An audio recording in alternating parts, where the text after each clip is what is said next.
Hi everyone, ఈరోజు మా ఇంట్లో ఈవినింగ్ స్నాక్ వచ్చేసి చికెన్ పకోడీ. ఇది ఎలా ప్రిపేర్ చేసుకోవాలో చూపిస్తాను. దీనికి బోన్లెస్ చికెన్ తీసుకోవాలి. 2 టేబుల్ స్పూన్ కారం వేసుకోవాలి. మనకి ఇంకెక్కువ స్పైసీ కావాలంటే ఎక్కువ కూడా వేసుకోవచ్చు. టేస్ట్కి తగ్గట్టు సాల్ట్ వేసుకోవాలి. 1 table spoon garam masala, 1 table spoon ధనియాల పౌడర్, 1 టేబుల్ స్పూన్ అల్లం వేసుకోవాలి. 2 టేబుల్ స్పూన్స్ కార్న్ఫ్లోర్, 4 to 5 పచ్చిమిర్చి, కరివేపాకు వేసుకొని కొంచెం ఆయిల్ యాడ్ చేసుకొని మొత్తం మిక్స్ చేసుకోవాలి.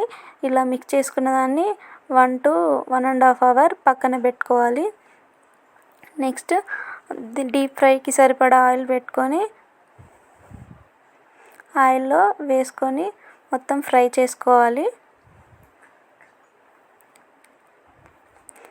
కొంచెం లెమన్ కూడా యాడ్ చేసుకొని వేసుకునే ముందు మొత్తం మిక్స్ చేసుకొని ఆయిల్లో వేసుకోవాలి. ఆయిల్ బాగా హీట్ ఎక్కాలి. దీన్ని సిమ్లో పెట్టుకొని చేసుకోవాలి, లేకపోతే మనం వేయగానే మొత్తం మాడిపోతాయి, లోపల కుక్ అవ్వవు.